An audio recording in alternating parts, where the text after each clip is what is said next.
Yang kedelapan, surat Al-Fatihah juga nama lainnya adalah surat Al-Kafiyah. Surat Al-Kafiyah.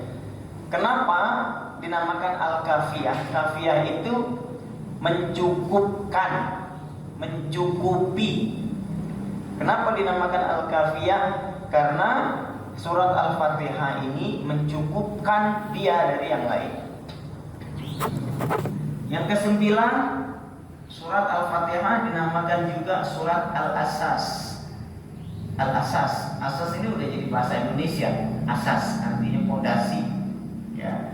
Karena disinilah fondasi keimanan, fondasi peribadatan, dan fondasi akhlak di surat Al-Fatihah. Nanti akan kita tilingnya. Yang ke-10, surat Al-Fatihah dinamakan dengan surat Ruqyah. Ya. Karena Nabi SAW dalam hadis mengatakan, wa ma adraka mal Fatihah. Surat Al-Fatihah adalah innaha ruqyah. Dia surat ruqyah. Ruqyah itu artinya raqa yarqi, ya, menaik, meningkat. Nah, itu ruqyah. Nah, diharapkan surat Al-Fatihah ini dapat menaikkan atau meningkatkan derajat manusia yang tadinya hewani menjadi manusia insani. Hewani, insani yang betul-betul meyakini Allah Subhanahu wa ta'ala. Ini 10 nama untuk surat Al-Fatihah yang ke-10-10-nya ini mencerminkan surat Al-Fatihah itu. Yang surat Al-Fatihah ini adalah intisari seluruh isi Al-Quran. Di dalam surat Al-Fatihah terdapat pujian yang luar biasa, diawali dengan Bismillahirrahmanirrahim. Dan ketika kita memulai sesuatu, maka sebaiknya diawali dengan isti'azah. Isti'azah itu apa? Isti'azah itu mengucapkan a'udzubillahi minasyaitonir rajim. Ini sangat dianjurkan untuk membaca, bahkan dalam sholat. Maka membaca a'udzubillahi minasyaitonir rajim itu menjadi sunnah di dalam sholat, sunnah hayat. Jadi ketika takbir Allahu Akbar, baca doa iftitah, ya kan? Allahu Akbar kabira walhamdulillahi katsira wa subhanallahi bukratan wa asila. Dah, boleh sampai situ. Itu satu riwayat hadis. Ada di hadis yang lain doa iftitahnya wajjahtu wajhiya lilladzi fataras samawati wal arda hanifan musliman wa ma ana minal musyrikin. Inna salati wa nusuki wa mahyaya wa mamati lillahi rabbil alamin la syarika lahu wa bidzalika umirtu wa ana minal muslimin. Saat doa bisa juga yang ini. Ustaz, saya mau gabung Ustaz, dua-duanya boleh? Boleh. Allahu Akbar kabira walhamdulillahi katsira wa subhanallahi bukratan wa asila wajjahtu wajhiya sampai seterusnya. Ya Allah, Allahu Akbar kabira walhamdulillahi katsira wa subhanallahi bukratan wa asila inni wajjahtu wajhiya lilladzi fatara samawati wal arda sampai wa ana minal muslimin. Boleh gabung. Ustaz, saya mau langsung wajjahtu aja boleh. Ustaz, saya pakai ini wajjahtu boleh. Ini nggak ada persoalan ya, karena kedua-duanya ada di dalam hadis Nabi SAW. Jadi mempeributkan ini nggak selesai-selesai. Jadi nggak boleh pakai ini wajah, ininya nggak ada. Ada di dalam riwayat hadis Nabi SAW. Boleh juga doa iftitah pakai Allahumma ba'id baini wa baina khotoyaya kama ba'adta bainal masyriqi wal maghrib wa naqqini minal khotoyaya kama yunaqqa thawbul abyadu minad danas. Boleh pakai yang itu. Nah, dan Semuanya ada di dalam mazhab Syafi'i. Kalau kita baca kitab Hasyiah Al-Bajuri itu disebutkan semuanya, tidak jadi persoalan. Jadi kamu pakainya Allahu Akbar kabiro, oh berarti orang sono. Kamu pakainya Allahumma ba'id baini wa baina khotoya, ya berarti orang sono. Enggak lah. Akhirnya perang gara-gara Allahumma ba'id Allahu Akbar kabiro. Nah, ya semuanya dipakai dan semuanya bagus. Ya, mananya juga bagus. Allahumma ba'id baini wa baina khotoya, ya. Ya Allah, jauhkan antara aku dan dosa-dosaku sejauh-jauhnya. Kama ba'adta bainal masyriqi wal maghrib, sebagaimana engkau jauhkan timur dan barat. Allahumma naqqini minal khotoya, ya Allah, jauhkan aku dari dosa, dari salah. Karena sucikan aku, bersihkan aku dari dosa dan salah. Kama yunaqqas saubul abyadu minad danas, sebagaimana baju putih dibersihkan dari kuman-kuman, kotoran-kotoran. Bersihkanlah hati saya, diri saya dari dosa sebagaimana baju putih dibersihkan dari kotoran-kotoran. Nah, ini bagus juga ya, karena semuanya ada di dalam hadis Nabi SAW. Jadi perbedaan yang ada ini adalah perbedaan penyempurnaan, gitu. Perbedaan saling dukung, bukan saling pukul. Ya, ini khazanah, ya, kekayaan kita, kekayaan umat Islam. Ada fikih Hanafi, fikih Syafi'i, fikih Hambali, fikih Maliki, untuk tidak dipertentangkan. Ada syekh, yang syekh ini diikuti oleh banyak orang,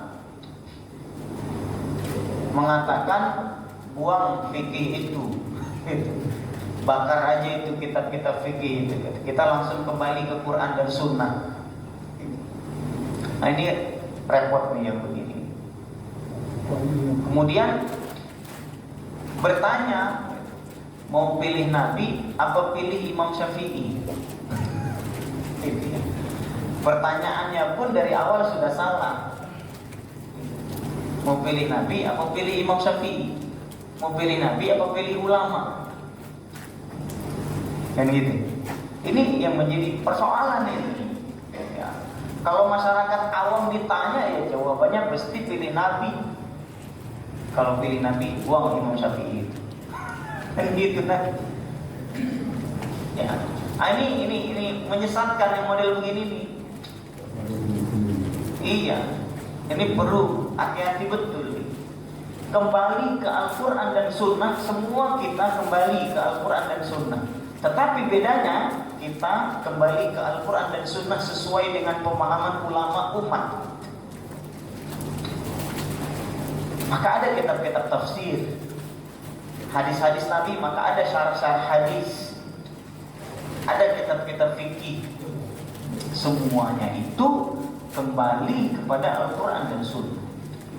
Imam Syafi'i pendiri mazhab Syafi'i, Imam Malik pendiri mazhab Maliki. Ini perawi hadis. Perawi hadis. Bahkan dinamakan dengan silsilah zahabiyah, rantai emas dalam rawi hadis itu. Kalau ada perawinya, Imam Syafi'i, dari Malik, dari Nafi, dari Ibnu Umar, dari Rasulullah SAW. Kalau rantai sanadnya ini ada nama-nama ini hadis terbaik. Jadi hadis yang terbaik adalah hadis yang diriwayatkan oleh Imam Syafi'i, dari Imam Malik, dari Nafi', dari Ibnu Umar bin Khattab, dari Rasulullah SAW. Maka Imam Syafi'i dijuluki Nasirus Sunnah, penolong sunnah. Imam Malik adalah seorang ulama yang pertama, termasuk pertama membukukan hadis-hadis Nabi SAW. Imam Malik, dan kitabnya ada di tangan kita, Muwatta Imam Malik. Ini kemudian fikihnya mau dibuang. Yang ngerti dia atau Imam Malik atau Imam Syafi'i terhadap hadis Nabi SAW. Maka perlu betul-betul membaca. Kita kembali ke Al-Quran, kita kembali ke Sunnah langsung. Oke, Anda akan kembali ke Sunnah. Sunnah yang mana yang Anda pegang? Sahih Bukhari, ya. Ada Sahih Muslim. Sahih Bukhari itu siapa yang menyusun? Imam Bukhari. Jadi kitab hadis namanya Sahih Bukhari, yang menyusun siapa? Imam Bukhari. Kalau Anda pakai Sahih Bukhari, berarti Anda mengikuti metodenya Imam Bukhari. Gitu. Anda kembali ke sunnah enggak ini? Atau kembali ke Imam Bukhari? Imam Bukhari hidupnya setelah Imam Syafi'i, setelah Imam Malik. Maka kalau mau membandingkan, jangan begitu.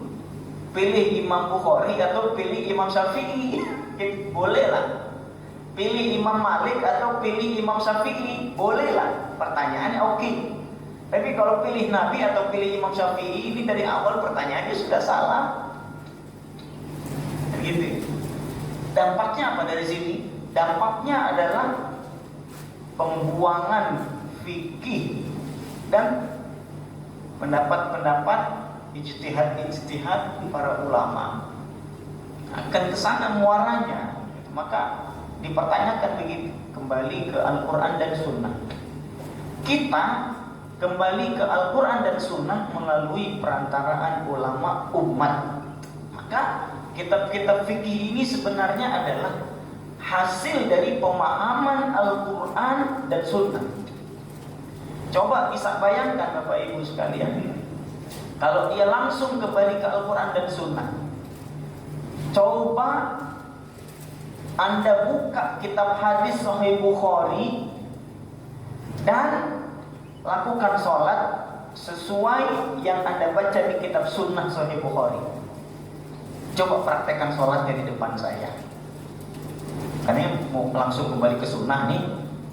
Sunnahnya apa? Sahih Bukhari. Baca Sahih Bukhari bab sholat, kemudian praktekkan sholat di depan saya sesuai yang dibaca itu, tanpa ada penjelasan dari syarah hadis dan lain sebagainya.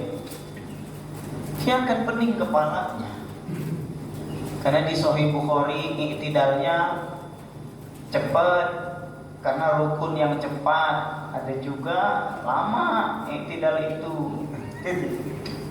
Ini mau yang mana nih yang dipilih? Di Sahih Bukhari Bismillah kalau baca Fatihah. Di Sahih Bukhari enggak Bismillah kalau baca Fatihah. Mau yang mana? Dua-duanya. Milih salah satu, Ustaz. Kita baca Sahih Bukhari dan kita pilih satu, pakai Bismillah atau tidak. Memilih ini kan harus ada dalil. Memilih itu tidak sekedar memilih, oh saya pakai Bismillah aja deh. Kenapa kamu milih pakai Bismillah? Ya gitu deh. Enggak. Memilih itu mesti memakai metode. Ya. Maka ulama membuat satu rumusan, satu metode bagaimana memahami Al-Quran dan Sunnah. Maka muncullah namanya ilmu usul fikih.